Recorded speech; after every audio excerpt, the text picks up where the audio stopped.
दोस्तों आज मैं आपको एक ऐसा मोटिवेशनल स्टोरी बताने जा रहा हूँ जिसका टाइटल है तलवार से नहीं बुद्धि से जीता गया युद्ध। एक गरीब आदमी ने पूरा साम्राज्य को बचाया।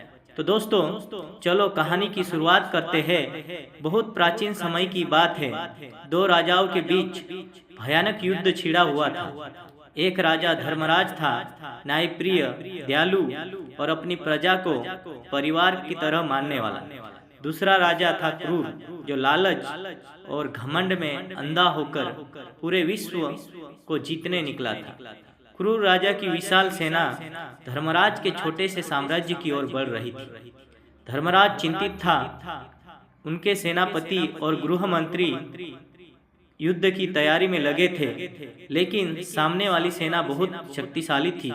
हार तय लग रही थी, लेकिन हौसला बुलंद था। दोस्तों आगे की कहानी सुनने से पहले आप अपने वतन से प्रेम करते हो तो हमें अपना भाई समझकर हमारे अपने मोटिवेशनल चैनल को सब्सक्राइब कर लो, ताकि ऐसी ही मोटिवेशनल कहानी मैं आपके लिए लाता रहूं। तो दोस्तों चलो कहानी आगे सुनते हैं। युद्ध की तैयारी दोनों राजाओं की ओर से जोर शोर से चल रही थी। उसी समय नगर के बाहर रहने वाला एक साधारण आदमी केशव अपने वतन के लिए सब कुछ ध्यान से देख रहा था। लोग उसे कमजोर समझते थे, लेकिन उसकी आंखें और कान हर जगह थे।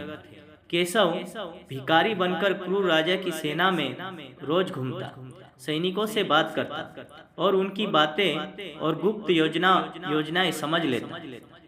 उसे पता चल गया था कि क्रूर राजा रात के समय पहाड़ी के रास्ते से हमला करने वाला है और उसकी सेना का एक हिस्सा अलग रास्ते से जाएगा। एक रात केशव चुपचाप धर्मराज के महल पहुंचा। पहरेदारों ने उसे रोका, लेकिन उसकी आंखों में सच्चाई देखकर उसे राजा तक पहुंचा दिया गया। केशव ने कहा, महाराज, युद्ध तलवार से नहीं बुद्धि से जीता जाता है। और उसने क्रूर राजा की पूरी योजना राजा को बता दी। धर्मराज ने केशव की सलाह पर सेना की स्थिति बदल दी, पहाड़ी रास्ता बंद करवा दिया और क्रूर राजा की सेना को उसी के जाल में फंसा दिया। सुबह होते ही युद्ध शुरू हुआ, लेकिन क्रूर राजा की सेना बिखर गई। बिना ज्यादा खून बहाए ही धर्मराज की जीत हुई और साम्राज्य बच गया। युद्ध के बाद राजा ने केशव को सम्मानित करना चाहा, लेकिन केशव मुस्कुराकर बोला, महाराज, मैं भिखारी नहीं, मैं बस एक जागरूक इंसान हूँ जो अपने वतन के लिए ये सब किया। जहाँ बुद्धि हो वहाँ कमजोरी नहीं होती, जहाँ बुद्धि हो वहाँ कमजोरी नहीं होती, और जहाँ अपने हो वहाँ हार नहीं होती। सीख, शक्ति तलवार में नहीं समझदारी में होती है। शक्ति तलवार में नहीं समझदारी में होती है।